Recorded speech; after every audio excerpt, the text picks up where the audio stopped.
Alright, so good day, future RMTs. Welcome to our rationalization of the free pretest. No, I'm Dr. Gabriel Paul Pascual, and we'll be having this rationalization for around an hour. And so far, more than 500 students actually answered the pretest. No, and ito po yung distribution of scores natin. No, we had an average of around 17. No, and actually may mga naka-perfect din po. No, I think around the two students got the pretest perfect. All right. Now, before we jump to our rationalization, I would just like to promote no, our MedTech review for the August 2025 MTLE. So ongoing po ang enrollment. If you want more details, no, you can scan the QR code or you could check our Facebook page. No? Kung may inquiries man po kayo, we're also happy to help you no, with your inquiries. So just message our Facebook page. Alright, so ito yung mga top notchers natin over the past years. No, hindi ko na po isa-isahin. For the last board exam, we had two top notchers. No? Fifth place was Ma'am Hannah Tia de Guzman from St. Louis University. And then 10th place is Sir Orly Ganotisi from the University of Baguio. And other than that, we have top performing schools. So St. Louis University was second place. Out of the 302 passers, 233 were legend reviewees. And in 8th place was Angeles University Foundation. We had 44 legend reviewees. All right. So let's have the first subject. Now, ang first subject po is of course clinical chemistry. Ang general feedback po, no, compared to the other subjects, mas well, somehow mas madali pa rin ang CC. No, generally po ito ha. Of course, yung mga nag-take natin, iba-ibang experience. No, but looking at the general feedback, somehow we could say that clinical chemistry was still relatively easier compared to the other subjects. Okay? May mga recall questions pa rin pero hindi ganun karami. May mga questions pa rin na kinuha sa mga Q&A books pero hindi na rin ganun karami. No, medyo siguro sinipag yung mga examiners natin gumawa ng mga bagong questions. No, but still, no, somehow manageable pa rin ang CC. No, hindi pa rin siya yung pinaka-difficult. All right. So this is the first question. And by the way, no, yung mga questions natin dito, these are based from the feedback of our students. No, we do not claim that they're exact questions. Okay? Yung mga recalls natin, no, we will not know exactly kung paano sila tinanong sa board. So we just base them from the feedback no, of our students. Alright? So this is one of your recalls. Now, which of the following is a warning rule? Now, majority of the students answered this correctly. This is 1-2S. Now, wag kakalimutan to guys. Paulit-ulit na po itong tinatanong. Ang nag-iisang warning rule po is 1-2S. The rest of your West Guard rules are all rejection rules. Okay? So sa board exam, no, kung mapapansin nyo guys yung mga pre-test ratio ko over the past years, laging may discussion regarding West Guard rules. Kasi ganun talaga sa boards. No? Usually may 2 to 3 questions tayo regarding the West Guard rules. So please make sure you master this no before you take the board exam. Alright? So you need to know their description. So po yung description ng bawat isa. Don't just memorize no, the description. No, kailangan alam yung i-explain no how they appear no sa LJ chart. No, mamaya dadaanan natin 'yan. You also need to know the type of error being detected no by each of these rules. Ang mnemonics po dito, kapag nagsa-start po sa even number, they detect systematic errors. No, so this would include your 22S, 41S, and 10X. No, pag again, nagsa-start sa even number, they detect systematic errors. Alright? And then the rest, they detect random errors. Okay? And then sa last column, again, lahat po sila rejection rule except for one. Ang nag-iisa pong warning rule is your 1-2S. Alright. So let's go over each of these rules. Somehow hindi pa po lumabas na yung picture ng West Guard rules no since nagkaroon ng picture sa board exam. No, but you have to be ready, no? May first time palagi, guys.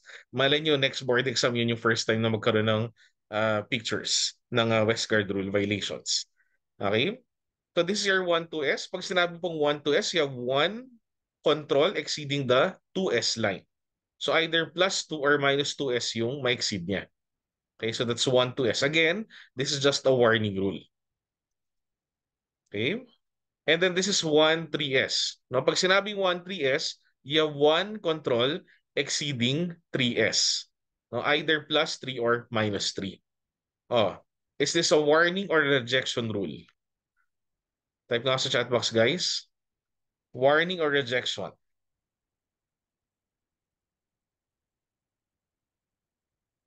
Okay, automatically rejection to, guys. Now remember, nag-iisa lang yung warning, yung 12S. Oh, random po ba or systematic error? What type of error is detected by your 13S? Okay, very good. Now this detects random errors. Okay? 13S will detect random errors. All right, very good.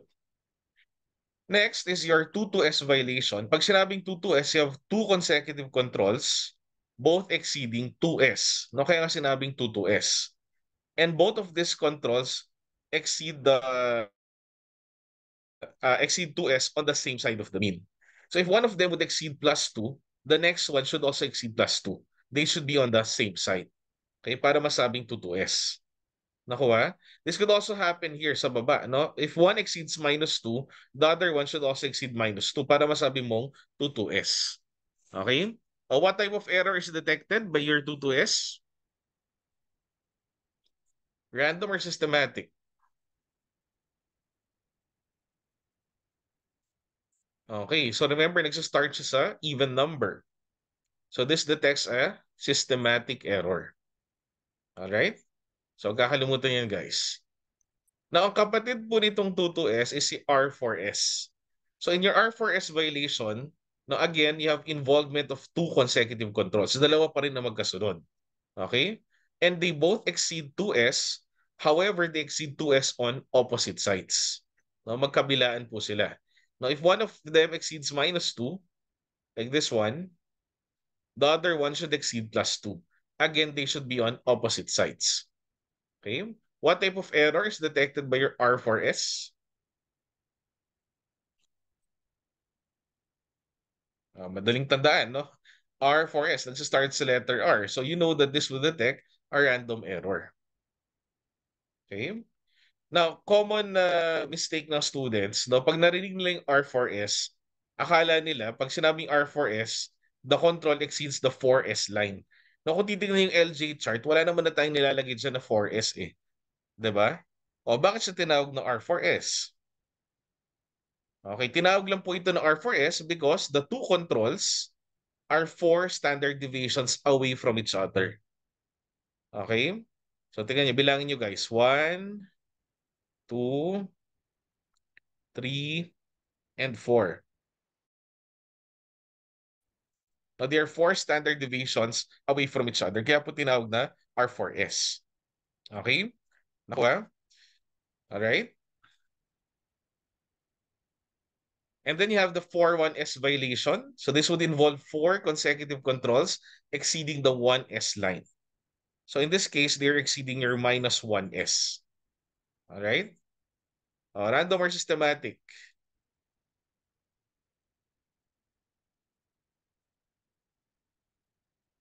Random or systematic?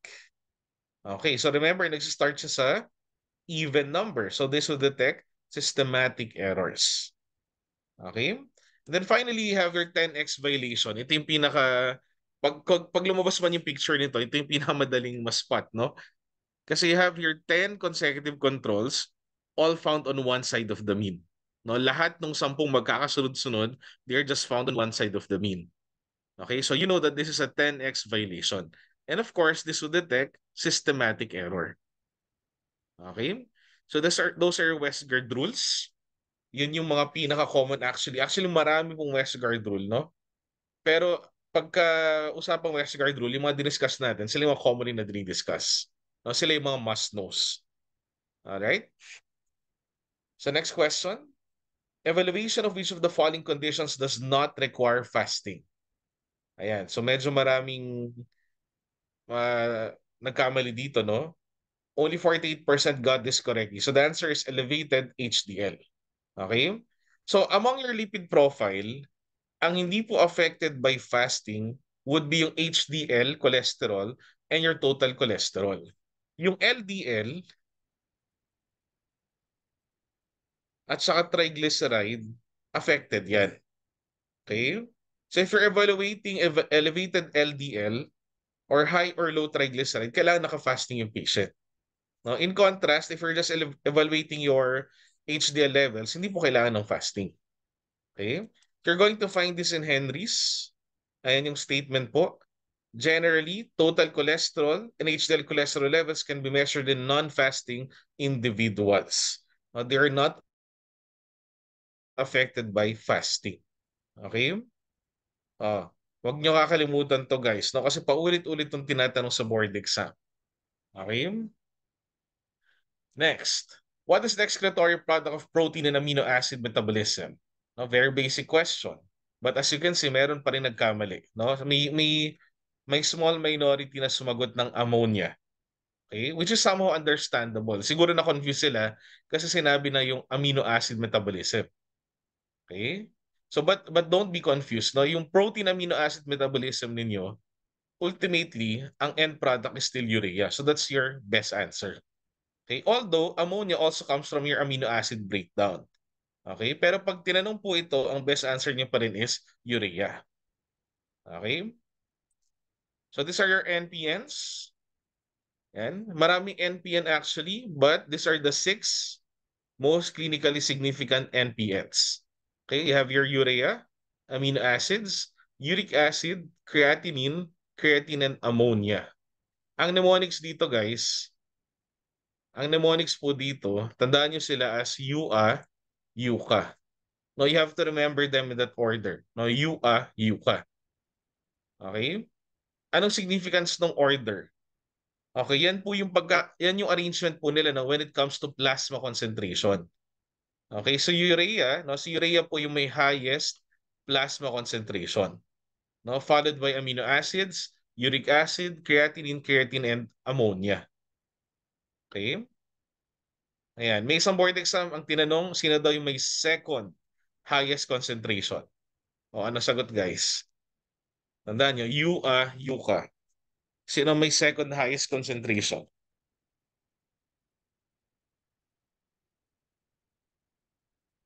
Okay, amino acids po na yung may second highest concentration. Alright? Now, when it comes to urine concentration, ang may highest urine concentration is still your urea. Okay, so in both plasma and urine, sino ang major NPN nyo? It's still your urea. Okay? Ayan. So this is from Bishop. And the NPN compound present in the highest concentration in blood is urea. Urea is the major excretory product of protein metabolism. So ultimately, no, pag breakdown mo yung protein, yung amino acids, no, pag diba, si protein, teka, iyan ako na lang, illustrate ko na lang.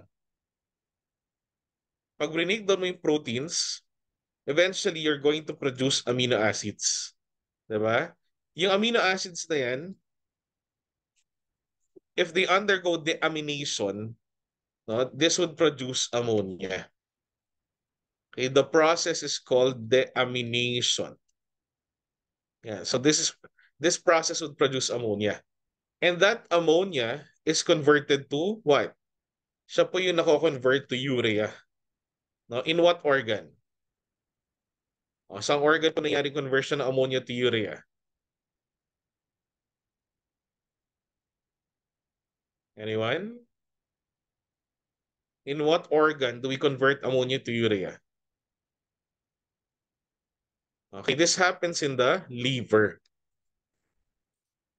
Okay? So the liver converts ammonia to urea.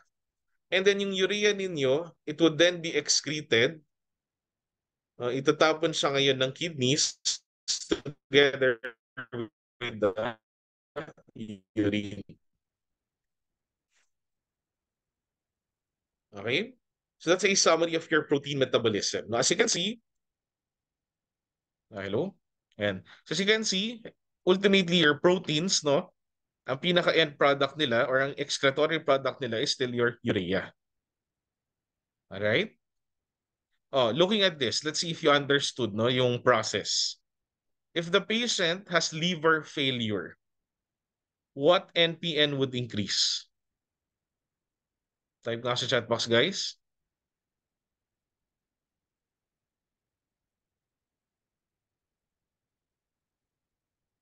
Pag nag-fail po ang liver ni patient, what do you think would happen?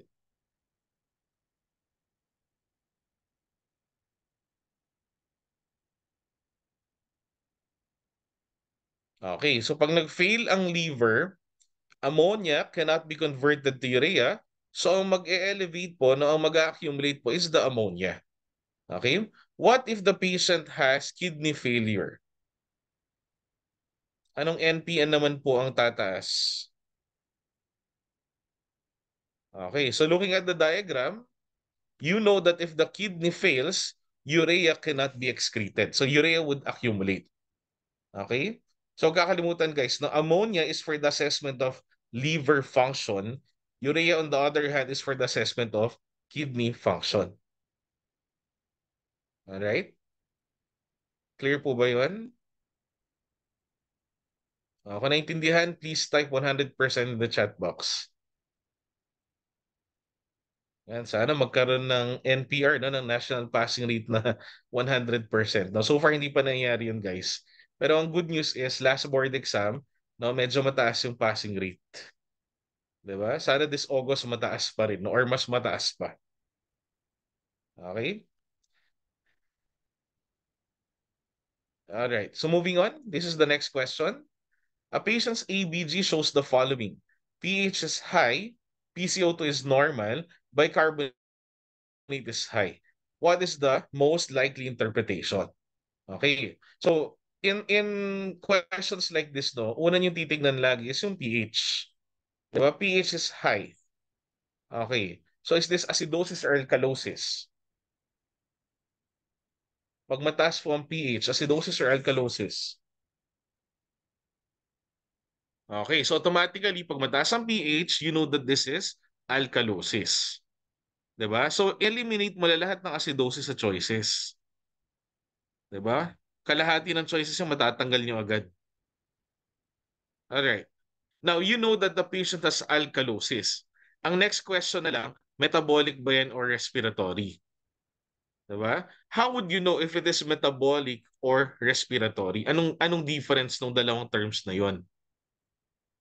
Okay, pag sinabing metabolic, the cause of your acid-base disorder is a change in bicarbonate. No, pag metabolic po, it is caused by a change in bicarbonate. On the other hand, if it is respiratory, it is caused by a change in your PCO2. All right? So take a look at your bicarbonate and PCO2. Sino sa kanila ang most likely nag-cause ng high pH? Well, you could see that the PCO2 is normal, di ba? So malamang hindi siya yung nag-cause ng disorder. Ang nag-cause ng disorder niyo is bicarbonate. So this is metabolic. No? You put the terms together, what do you have? You have metabolic alkalosis. Nagets so guys? So yun lang pong ibig sabihin ng metabolic and respiratory. Again, pag sinabi metabolic, the disorder is caused by a change in bicarbonate. Pag sinabi ng respiratory, this is caused by a change in PCO2. Okay? Now, before we continue, I would like you to remember this. Now, this is very important. Sulat ko lang, guys.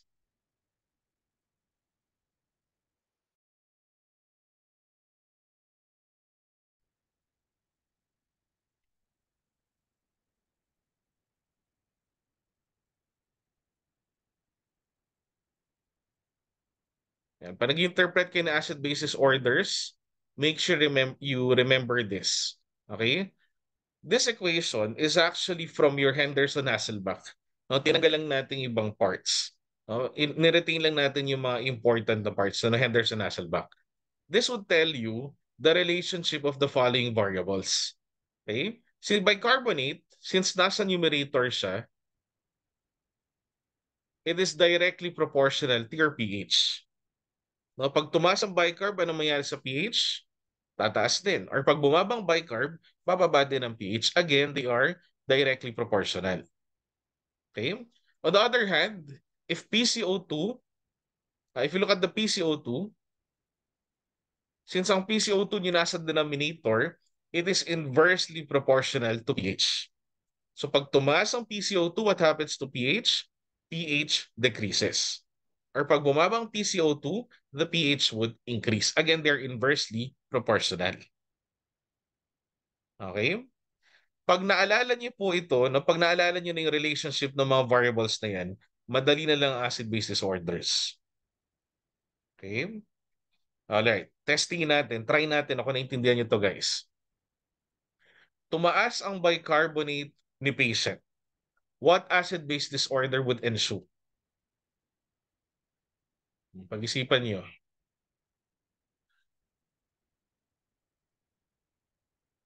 Okay, well, metabolic, no? But is it acidosis or alkalosis?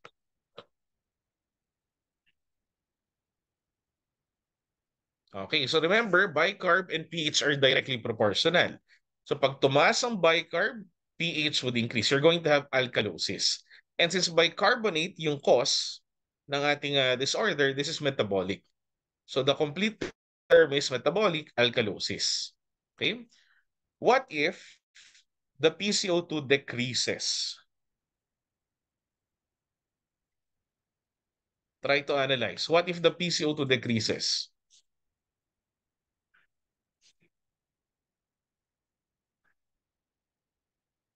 Okay. So pag nag-decrease ang PCO2, pH would increase. So that would be alkalosis. And since ang cause niya is PCO2, the term is respiratory. Okay, so ang complete na disorder is respiratory alkalosis. Okay? Isa pa. What if the patient has a respiratory problem? Like for example, COPD. Anong type ng disorder kaya ang mag-ensue? Nahirapang huminga yung patient because of a respiratory disorder like COPD. What do you think would be the acid-base disorder?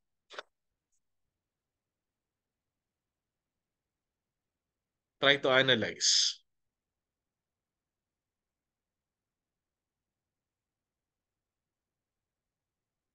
Okay, so hindi ka makahinga na maayos, no?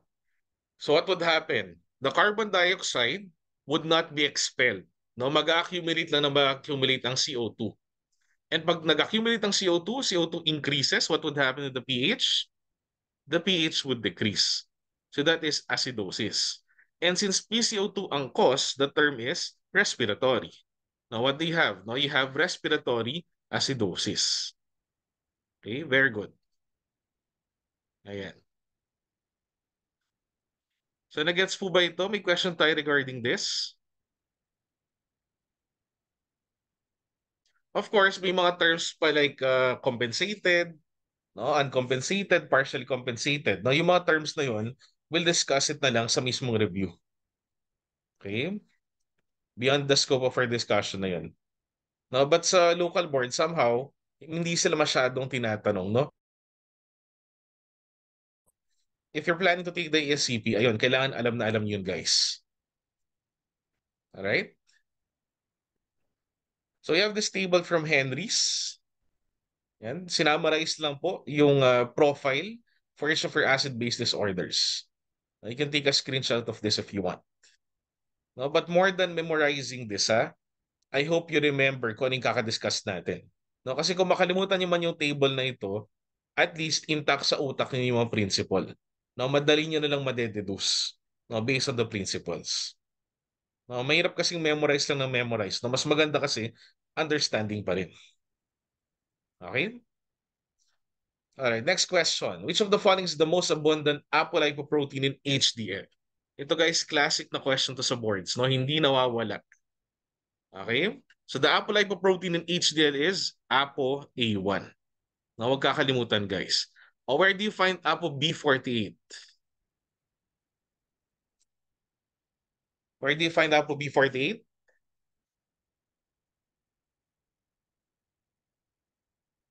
Okay, very good. ApoB48, chylomicrons. How about si B100?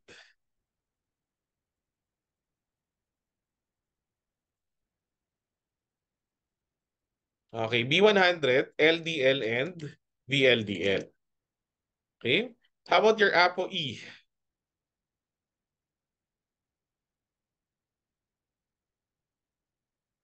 ApoE.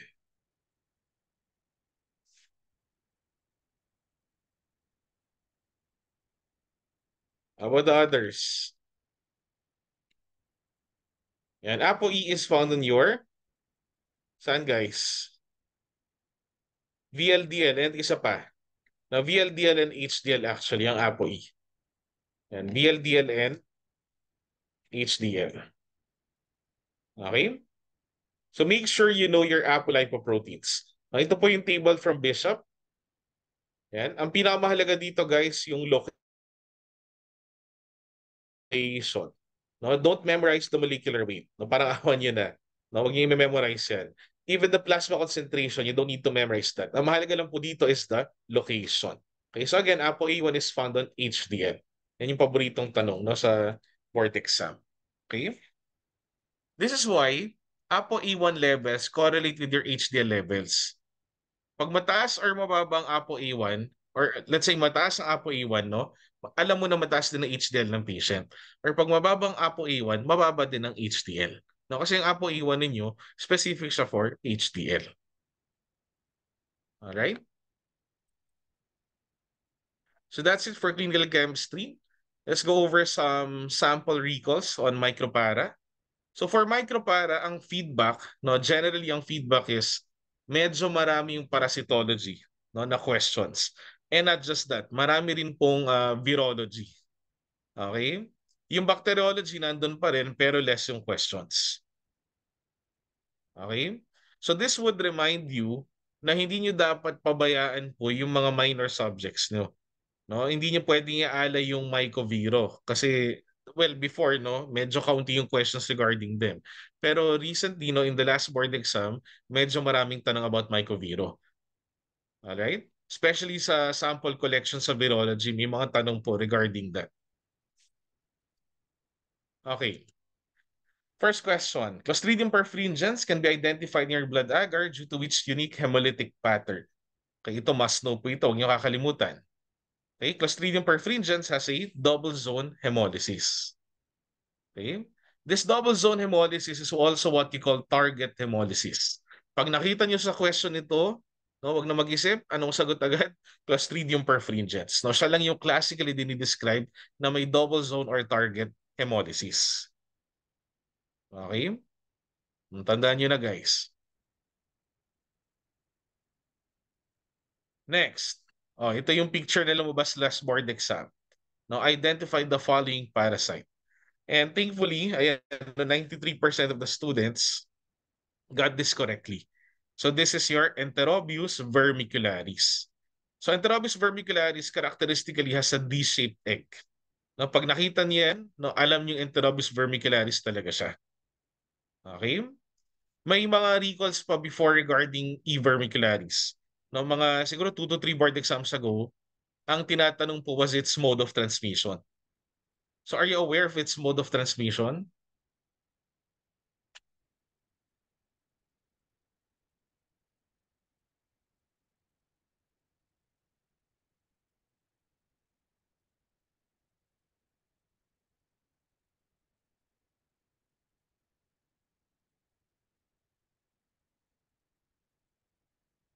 Ano mode of transmission po ni E. vermicularis? Okay, ang most common pa rin is still ingestion. Okay, but aside from ingestion, it can also be acquired through inhalation. Yun yung recall question, no? Kay E. vermicularis before. Okay? So, reminder lang po, no, na when you study your parasitology, you have to study it with an atlas. Now, make sure you check the pictures. No, wag niyo lang imagine. Pag binabasa niyo yung notes, no, wag niyo lang i-imagine yung description. Hanapin niyo agad yung picture. Okay? That way, no, mas efficient kayo, no? Mas aside from reading the description, alam niyo na agad no yung itsura niya. 'Di ba sabi nga ano sabi? A picture paints 1,000 words. So, tama ba yung term or yung quote? O, parang ganun din sa pagre-review guys, no? As much as possible, no? Kung may picture, hanapin niyo agad. Or kung ano siya, no, visual siya, hanapin niyo agad yung picture. All right, next. Which parasite does not require an intermediate host to complete its life cycle? So the answer here is H. nana. Okay? So this is the life cycle of your H. nana. Humans, And rodents, dito tayo mag-start guys. Humans and rodents are infected when they ingest cysticercoid infected arthropods. Okay, so that's one way no, to acquire HNA na, not by ingesting the cysticercoid found in arthropods. The other way is by ingesting the embryonated egg. Okay, ito mahalaga to, no? Tandaan niyo to guys. No, you can also get HNA na by ingesting the embryonated egg. Now, pag na-ingest mo yung parasite, yan, na-ingest mo yung egg mag-hatch. Ito tayo, nandito tayo guys. Yung egg mag-hatch and it would release now the cysticercoid. Okay? Yung cysticercoid na yan, no, basically that's the larva, no? Magiging adult yan eventually. And then the adult would now start laying eggs. Okay? Now, these eggs, when they are passed out from the human host, they are already embryonated. Okay? So what does that mean? Naalala niyo kung ano yung infective na stage kanina? Ito, oh. Ang infective stage nyo, embryonated egg. Ang pinapass out mo, embryonated egg din. Ibig sabihin, pag na-ingest mo yung embryonated egg na yan, you can undergo what? Ano tawag mo sa phenomenon na to? Okay, you can have auto-infection. Okay, ikaw mismo na-infect mo yung sarili mo. Okay? So hindi mo kailangan ng ibang intermediate host. O yung egg na na-pass out mo, pag nakain mo yan, it can be infective already. Okay? Nagets po? So please remember that H. nina no, is one of the parasites known to cause auto-infection. No, may listahan tayo dito na may mnemonics tayo ng causes ng auto-infection. No, but we'll discuss that some other time. Okay, just for now, no, remember that H. nina can cause auto-infection. All right, next. Campylobacter jejuni grows optimally at what temperature? So the answer is 42 degrees Celsius. Okay? May dalawang bacteria, no? May dalawang bacteria kayong tatandaan na ini-incubate at 42. So one is Campylobacter, no? What's the other bacteria? Incubated at 42. Okay, tandaan nyo guys, PC. No, PC. The letter P is Pseudomonas aeruginosa. No, sila yung dalawang nangangailangan ng incubation at 42 degrees Celsius. Okay? Alam niyo mo may significance itong temperature na to? Yan. Si Campylobacter kasi, associated siya with poultry, no, with birds, mga ganyan. Ang mga birds niya pala, ang core temperature nila, no, especially dun sa gut na part, sa may intestines nila na part, around 42. Ayun. So that's why Campylobacter optimally grows at that temperature. No, kasi yun yung temperature ng mga birds, no, 42 degrees Celsius. So again, huwag kakalimutan guys, dalawa po pag 42. Pseudomonas aeruginosa and Campylobacter jejuni. Okay? Campylobacter, no? Campylobacter species are microaerophilic. That's another characteristic that you need to know. They're slender, curved, gram-negative rods, and they're mottled with a single polar flagellum. Okay? For the important species, you have your Campylobacter jejuni and Campylobacter coli. Both of these cause enteritis. No? And your Campylobacter are a leading cause of acute diarrhea worldwide. Okay? Other than causing diarrhea, ang isa pang associated na sakit sa Campylobacter is your GBS. GBS is your Guillain-Barré syndrome. Okay? So patients who develop diarrhea because of Campylobacter, no, after a few weeks, they can develop GBS or Guillain-Barré syndrome. Guillain-Barré syndrome is a demyelinating disease characterized by ascending weakness. Ang nasisira po dito mga nerves. Okay? Yun na lang tandaan nyo guys. Demyelinating, no? Nasisira yung myelin ng nerves. Yun yung ibig sabihin ng demyelinating. And this would now cause ascending weakness.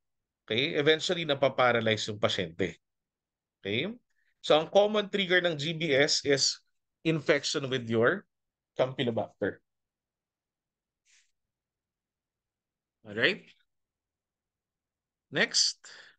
By the way, for the culture of your Campylobacter, we have mentioned that Campylobacter is microaerophilic. Anong ibig sabihin po pag sinabing microaerophilic? Alright, remember when you say microaerophilic, it requires smaller amounts of oxygen. Okay?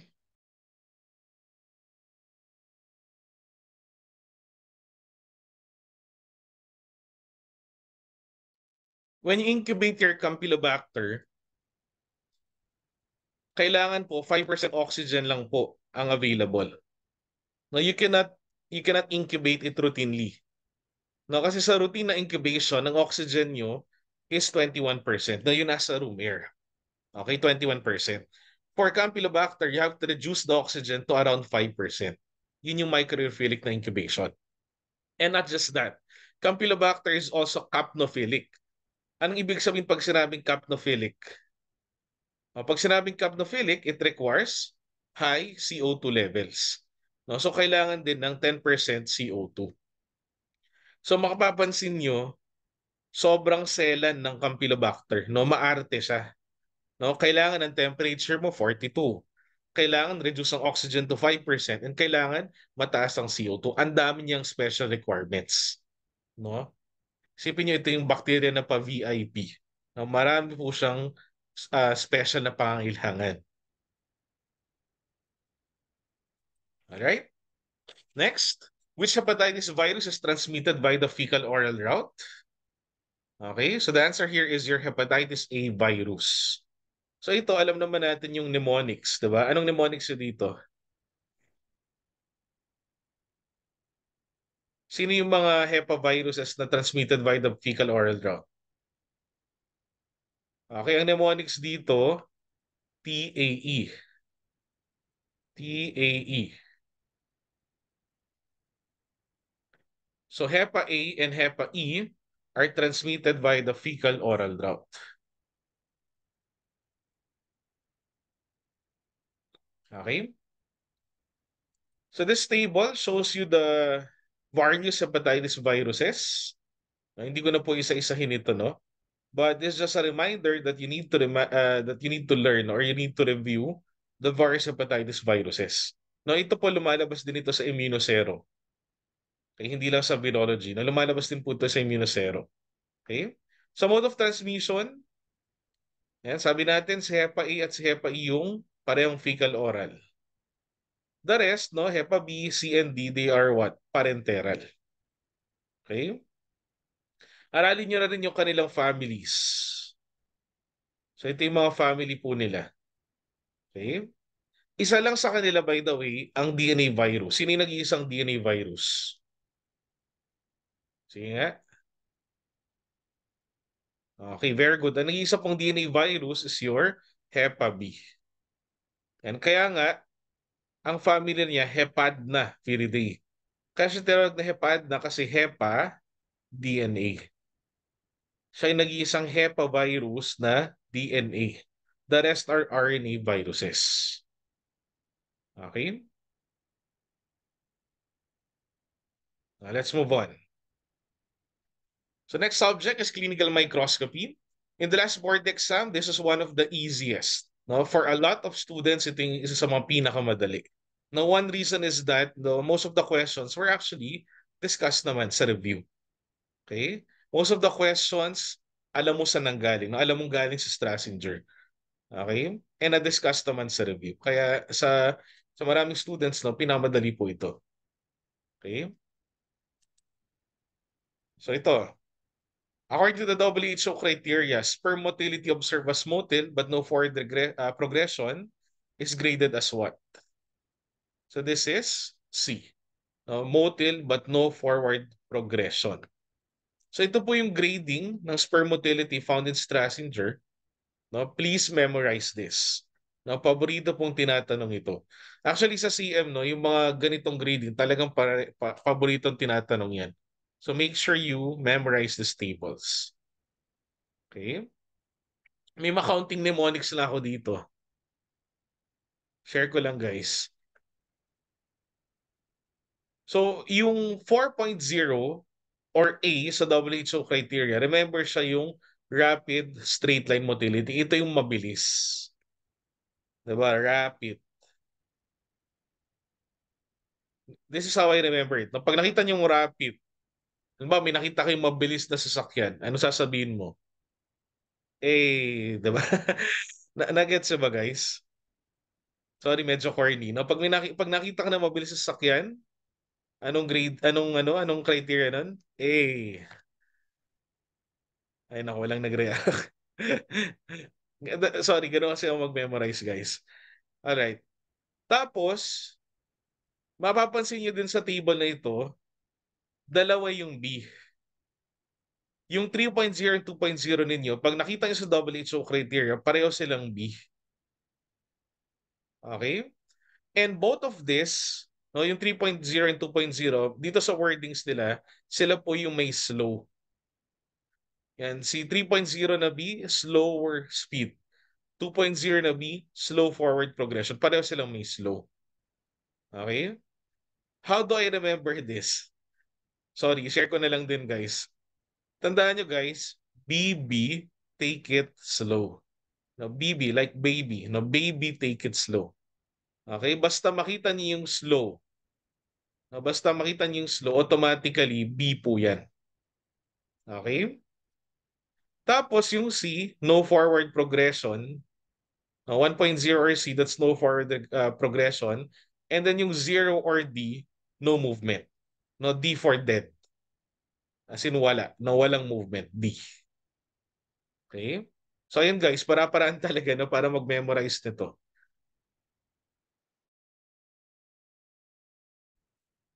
Alright, next question. What is the best urine sediment preservative if microscopic examination is delayed? So ito po varied ng mga sagot. No, maraming sumagot ng refrigeration, which is understandable.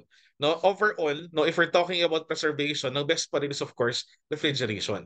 May mga sumagot din po ng boric acid. However kasi, ang pagkakatanong dito, specify po yung microscopic examination. And best rin sediment preservative if microscopic examination is delayed. And banggit din pala yung sediment. Ayan. So specific yung tanong, ano yung best para sa mga sediment no, for microscopic examination? And ang best answer dito is actually formalin. Now, where would you find this? Now, you're going to find this in this table from Strassinger. Okay? Wala kasing, if you're going to read Strassinger, walang exact na wordings na ganito. Best urine sediment preservative for microscopic examination. Wala kayong makita ganyan na wording. But if you look at this table, no, ayan, punta tayo sa formalin. Si formalin kasi dinescribe as your excellent sediment preservative. So ito yung rationalization namin dito. No? We think that the best answer here is formalin. Okay? Pag sediment ang usapan, ang best answer po is formalin. Alright? Next, which crystal appears as a colorless hexagonal plate? So pag nakita niyo hexagonal plate, no, this is your cystine crystals. Okay? Cystine crystals are seen in cystinuria. So in cystinuria, ang problem po ng mga patients is that they cannot reabsorb cysteine. Okay? So ano nangyari? Yung cysteine napupunta sa ihi. This cysteine would then appear as crystals described as colorless hexagonal. Okay? Colorless hexagonal. Ang isa pang gusto kong tandaan nyo dito guys is this. Yan, natanong na to before. Ano daw yung confirmatory test no, for your cysteine crystal? Okay, ang confirmatory ninyo is your cyanide nitroprusside test. Okay, madaling tandaan, cysteine, CY. Diba? CY. Ano yung test? CY din. Cyanide. No, cyanide nitroprusside test. Okay? Yan. Make sure you study your crystals, no? Paborito pong lumalabas yun sa boards. Okay, next. What can be done to resolve the pass-through phenomenon in the Clini test? Are you familiar with the pass-through phenomenon? And so, to resolve this, instead of using 5 drops, you use 2 drops of urine. Okay? So the pass-through phenomenon happens if you have high glucose levels. Pag sobrang taas ng glucose sa urine, what happens is you pass through the orange-red stage. No, sa clinic test kasi ito yung positive mo yung orange-red. Okay? Pag sobrang taas ng glucose, you're going to pass through the orange-red stage and you would return to your green-brown color. So ano maging interpretation mo dyan? Positive or negative? Ma-interpret siya as negative kahit na sobrang taas naman ng glucose. Nakuha nyo guys? So this is a false negative. Okay? So how do we minimize the chance of having your pass-through? Sabi ni Strassinger, the alternate method is to use 2 drops instead of 5 drops of urine. Okay? Nagets so guys, again, ang pass-through nangyari siya kapag sobrang taas ng glucose. Okay? And what would it cause? It would cause a false negative. Okay? Next, Tam horsefall protein is synthesized by your RTE cells. Okay? Ano yung other name ng Tam horsefall, by the way? Type nga sa chat box. Okay, very good. How about the others? Huwag na kayo mahiyang sumagot.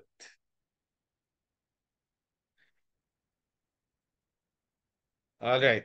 So your Tam horsefall protein is also known as your uromodulin. Okay, again, it is synthesized by your RT cells. No? Anong significance ng Tam horsefall? Bakit siya nadidiscuss?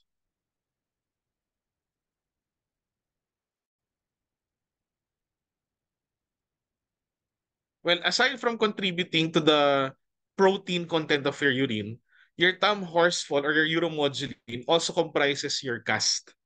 Okay?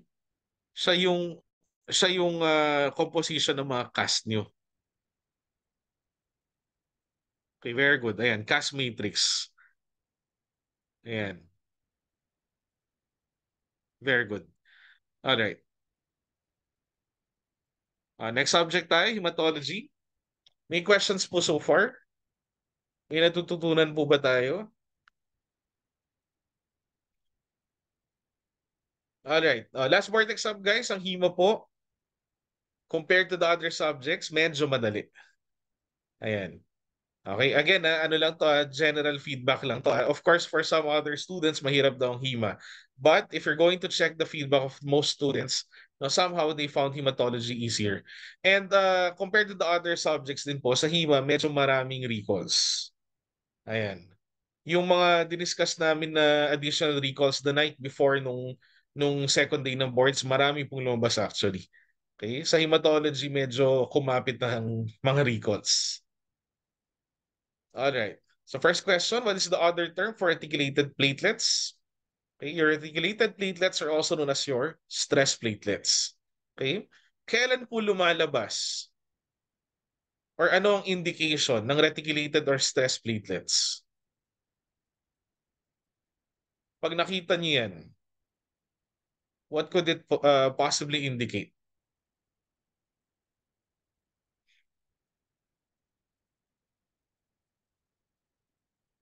Okay, parang ano lang yan din guys, parang sa RBCs lang din, no? Pag nakita ka ng reticulocytes, it could mean na, may increased need yung katawan, no? Possibly may hypoxia. Ganun din sa platelets, na nagkakaroon ng reticulated or stress platelets pag bumababa ang platelet count, no? Kapag nagkakaroon ng thrombocytopenia. Nakuha? So these are released, no? Kapag nagkakaroon ng thrombocytopenia. Okay? So this is from Rodax. Now, this is how your reticulated platelets appear. Now again, they appear as compensation for thrombocytopenia. Now, pag mababa ang platelet count.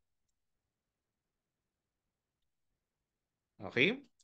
Next, in automated hematology analyzers, which of the following is not a calculated hematologic value? Yan, marami ring tanong about automation, no, sa hematology. Alright, so ang directly measured po dito is your hemoglobin. Hematocrit, MCH, and MCHC are all computed values, no, in automated analyzers. Okay? Ang hematocrit guys, huwag niyo kakalimutan, ito yung laging nako-confuse ng students. Ang hematocrit sa automated analyzers, computed value lang po siya. Okay?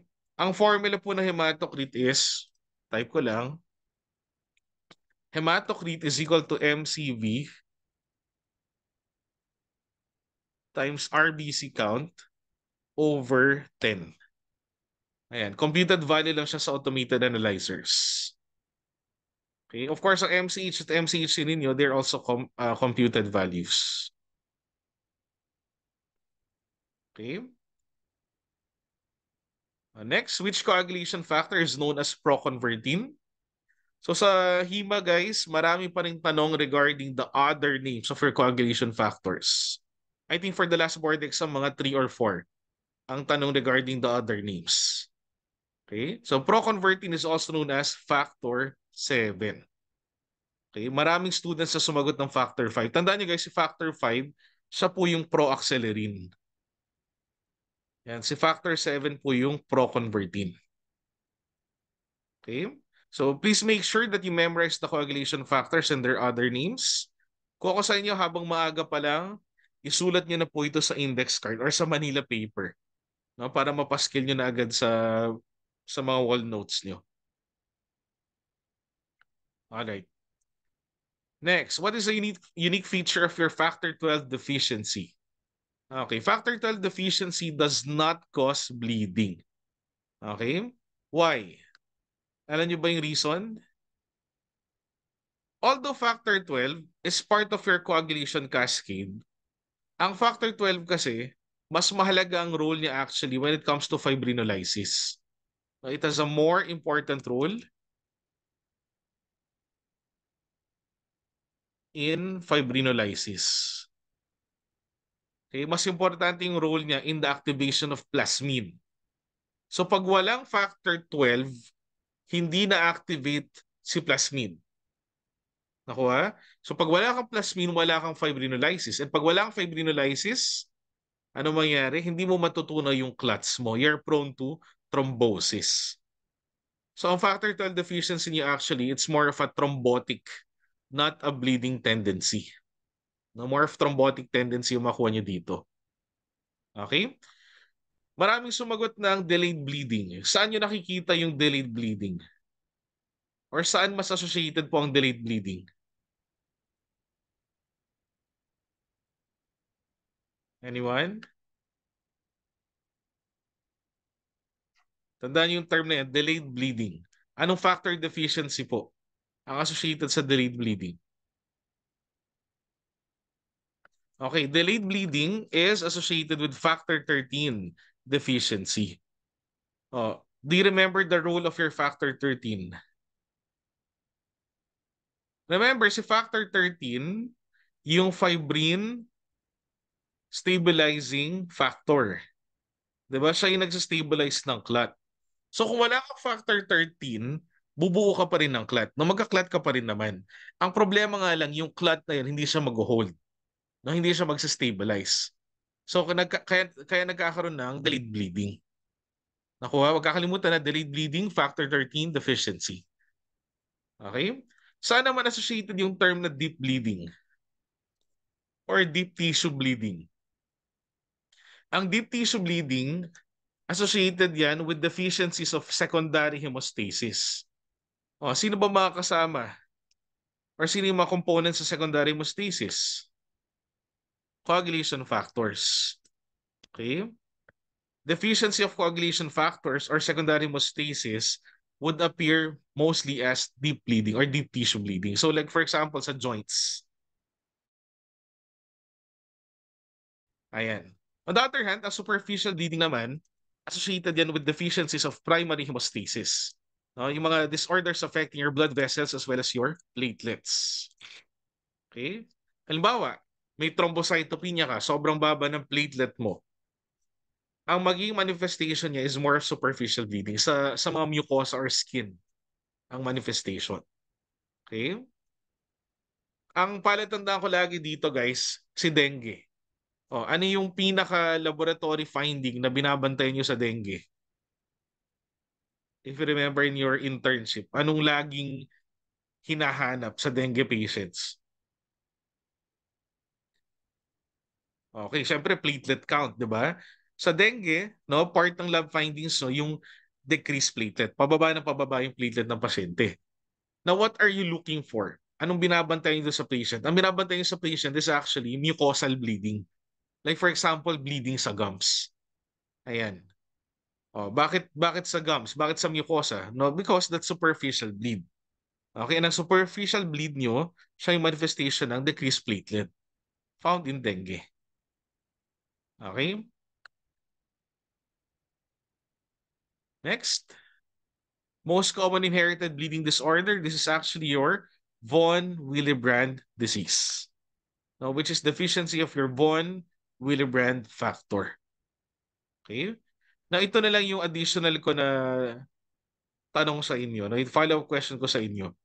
What tests would be abnormal in von Willebrand disease?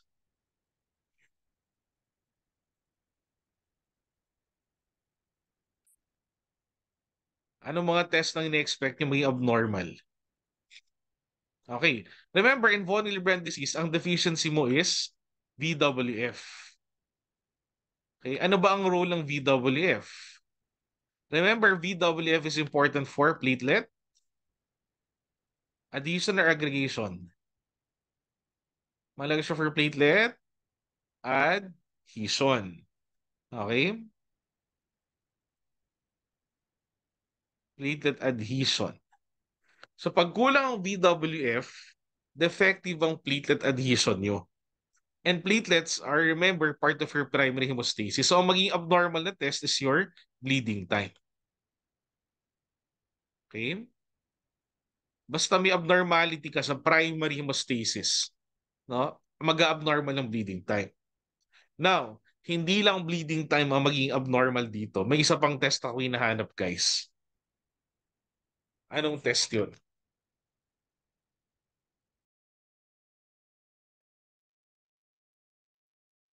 Anyone?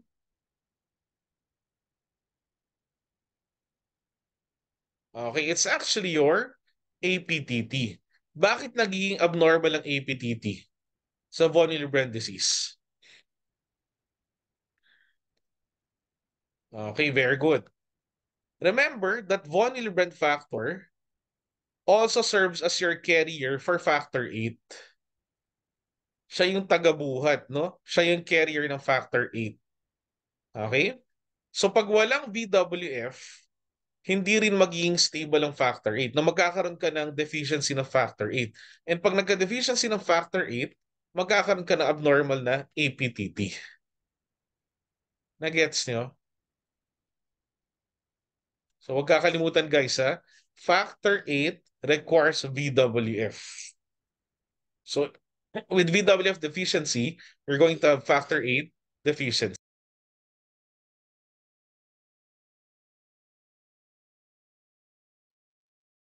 Okay? Ayan, ito po galing po ito kay Rodax. And VWD or von Willebrand disease is the most prevalent of the congenital bleeding disorders. All right, next. Next subject na po tayo, ISBB. Yan, before we continue guys, let's have a 5 minutes here break. Okay lang po? All right, so let's continue our discussion. Our next subject is on ISBB. Well, last board exam, medyo mixed po ang feedback regarding ISBB. Now, may mga students po na they found it easier. No, like easier than what they have expected. No, maraming students kasi na may trauma talaga sa ISBB, no. So akala nila maging sobrang hirap, no. Pero mas madali daw, no, compared to what they expected. But of course, mayroon din yung mga students na nahirapan. Ayan. The questions were a mix of IS and BB. No, medyo marami rin yung blood banking, no, compared to your IS. All right. So first question, car precipitate that has been pulled must be transfused within how many hours? Yan, marami sumagot dito ng 6 hours. No, ang 6 hours po kapag na-thaw na. Okay? Pag pulled ng usapan, ibig sabihin po na paghalo-halo na nun, inopen mo yung cryo tapos pinaghalo-halo mo yung bars units, no, magiging 4 hours na lang po ang shelf life. No, ang answer po dito 4 hours. Okay? You're going to find this in this table. No, I always tell our students to study this table no, in blood banking. No? For cryoprecipitate, ito po yung shelf life nyo. If frozen 1 year, once thawed, 6 hours. Once cooled, 4 hours na lang. Ayan, nandito lahat yan. So make sure you study this table. Na marami kayong masasagot actually no, pagka naaral niyo yung table na to. Ang isa pang natanong no, 2 board exams ago, yung components ng cryoprecipitate. So cryoprecipitate contains factor 8C, VWF, factor 13, and fibrinogen. Now, make sure you also know this. Okay? And once alam niyo yan, alam niyo na rin yung mga conditions kung saan binibigay ang cryoprecipitate. Now, you give it for factor 8 deficiency or your hemophilia A. You give it for your von Willebrand disease. Now, also for factor 13 deficiency and also for hypofibrinogenemia. Alright? Actually, pati sa ASCP, no, paboritong tanong ang cryoprecipitate. Next, what is the purpose of irradiating blood components?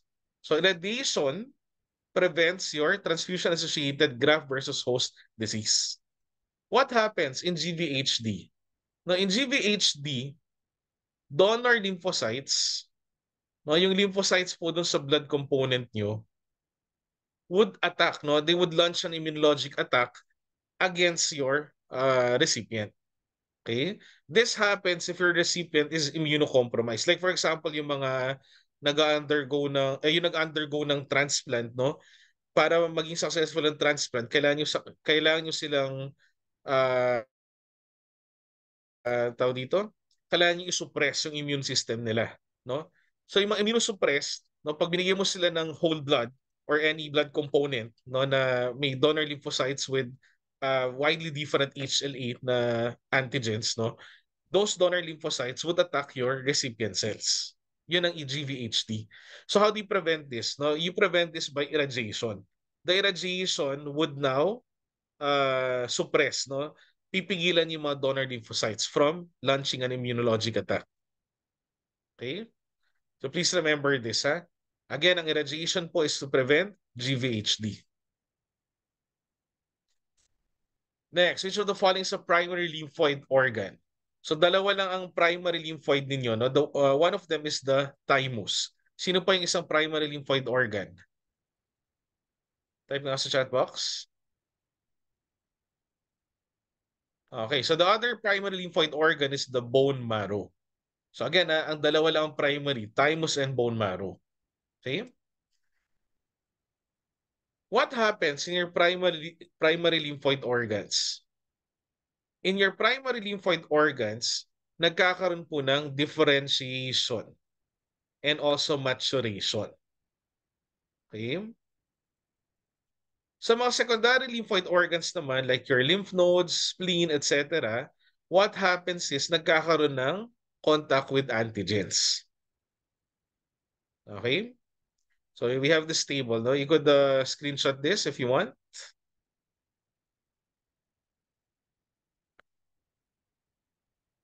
All right. Next. Mycoplasma pneumonia infections are commonly associated with the production of cold agglutinids. Okay? Maraming sumagot dito ng anti-small I. Saan po associated ang anti-small I? Okay, guys, ang anti-small I nyo, associated yan actually with Epstein-Barr virus, EBV. Okay? EBV causes your infectious mononucleosis. Yan, anti-small I ang associated. Sa Mycoplasma pneumoniae, ang associated po is yung anti-capital I. Na huwag niyong pagbabalik ta rin. Okay, again ha, sa Mycoplasma pneumoniae, it's anti-capital I, not anti-small I. How do you remember this? May palatandaan tayo dito, guys. EBV, Epstein-Barr virus, virus yun. 'Di ba? Ang Mycoplasma pneumoniae naman, bacteria. O anong mas malaki, bacteria or virus? Anong mas malaki, bacteria or virus? mas malaki ang bacteria. So dun sa bacteria associated yung mas malaking letter I. Nakuha?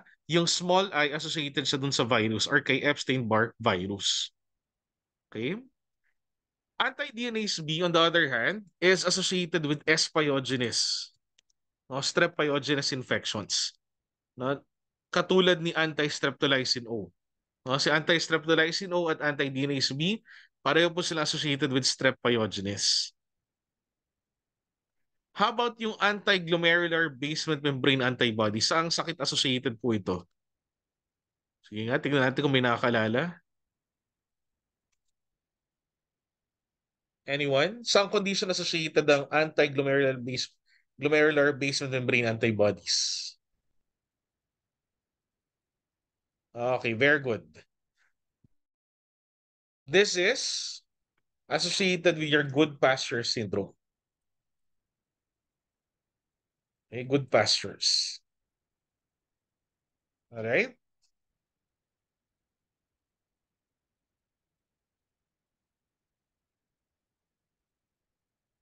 Let me just clear the slide. Next, most common antibody encountered in blood banking after ABO and RH. The answer here is anti-capital K. Anti-K. Okay, so this is from Harmenings. And outside the ABO and RH antibodies, anti-K is the most common antibody seen in the blood bank. And please remember this. Anti-K. Alright, last subject na po tayo. HTMLE. So HTMLE, for our students at least at Legend, somehow it was easier, no? Because yung lecture natin, no, yung notes niya was really comprehensive, no? Natakal niyo talaga yung mga kailangang malaman sa Histopath and even sa Medtech Laws. Okay, but of course, again, ang HTMLE ninyo, just like in the other years, unpredictable, no? Maraming questions na hindi mo alam saan ang galing. No, sabi nga nila, anything under the sun could be asked, no, sa HTMLE. Alright? O yan, may question po na ganito, last board exam. Lab results may be released directly to the following except blank. So the answer here is crime investigator. Okay? You can release lab results to the nurse on duty. No, alam niyo yan, no? Kasi nag-internship kayo, di ba? Nakita niyo naman na nagre-release tayo sa mga nurses. Of course, you release it also to the ordering physician. Okay? You can also release it to the parent of a young patient. No, kapag mga young patients kasi, no, wala pa silang sariling autonomy, no? So ang kanilang ang ano, ang nagsa-stand as their kumbaga custodian, no, yung mga parents nila. Okay? Now, pag naging adult patient na yan, ibang usapan na. Ang adults, no, may sarili na silang utak. So yung mga lab results dapat sa kanila, no, not to the parent. No, pero kung ano pa yan, bata pa yan, minor pa yan, sa parent muna. Okay?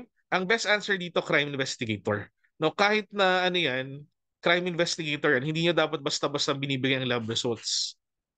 Pagka hiningan kayo ng lab results ng mga police, etc., no, make sure na may subpoena. Okay? Hindi porke police yan, hindi porke taga-gobyerno yan, no, ibibigay nyo na lang basta-basta ang lab result. Now, make sure that they have the subpoena. No? They have the document, no, compelling you to release the lab results. Okay? Ayan, buti na lang marami sumagot ng tama dito. Next, what type of error occurs if specimen labeling is incorrect at collection? Okay, so pag mali po ang specimen labeling, this is a pre-analytical error. Now, majority got this correctly. Now, this is pre-analytical.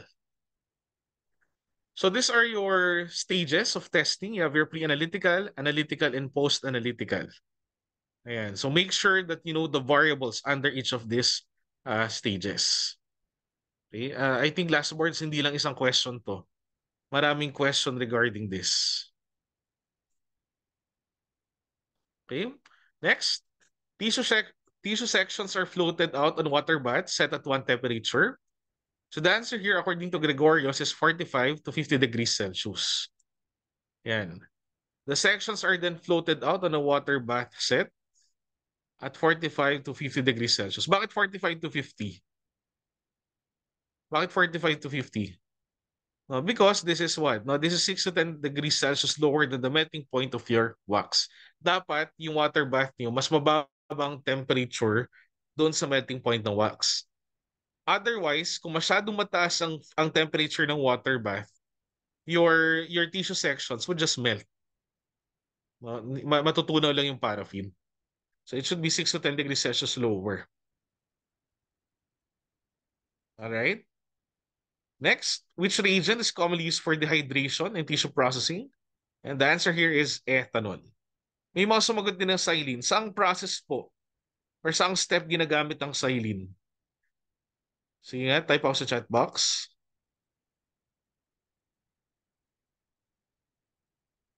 Okay, very good. Xylene is for clearing.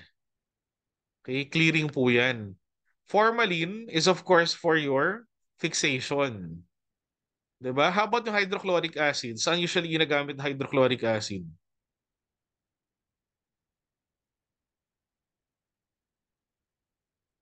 Saan po ginagamit ng hydrochloric acid? Okay, very good. Ang hydrochloric acid is mainly for decalcification. Okay? So make sure how when you study your tissue processing, kabisado niyo yung mga reagents. No? At least man lang yung mga pinaka-common na reagents. Next, sources of CPD units except black. Okay, the answer here is none of this. Lahat po ng choices niyo are sources of CPD units. Okay? So ano ba yung mga possible sources ng CPD units? By the way, are you familiar with your CPD? So yung CPD units, these are actually required, no, for you to renew your license. Okay? Once you have your license, no, hindi po yun forever na nandyan, no? Kailangan yung nire-renew yan. No? And nowadays, may requirement na po tayo na mag-fulfill ng CPD units bago nyo ma-renew license nyo. Are you aware kung ilang units ang kailangan?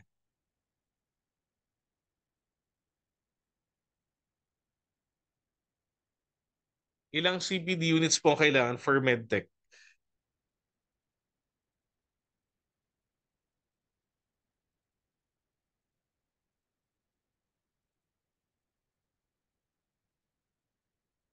Okay, hindi na po siya 45 ha. Sobrang taas ng 45. Actually, 15 units na lang po siya.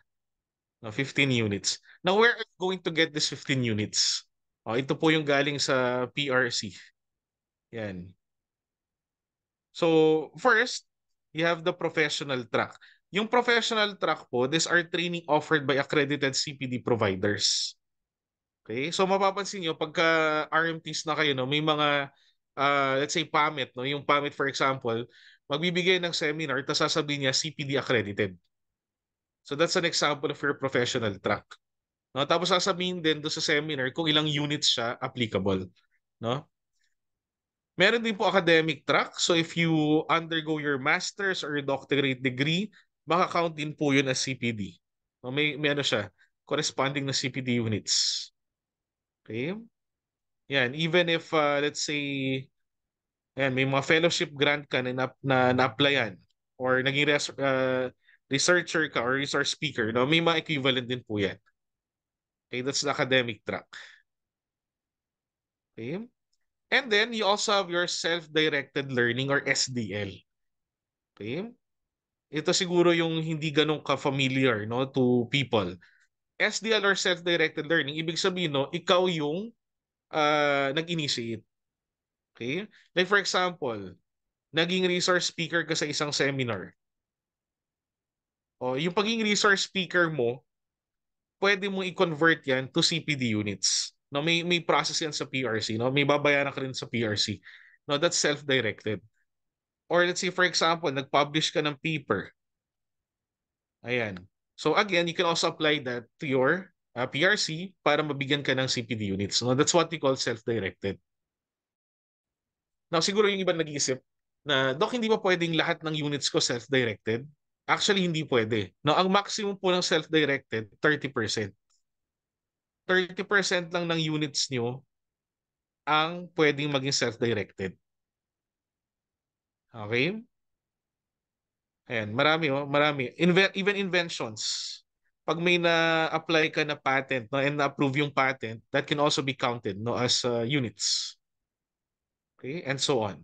The number four, ayan, such other activities to be recommended by the CPD Council. So those are your sources of CPD. No, may mga tanong po dito sa board exam. Okay? And that's it. That's actually my last slide. Do you have questions? May natutunan po ba tayo for during the rationalization?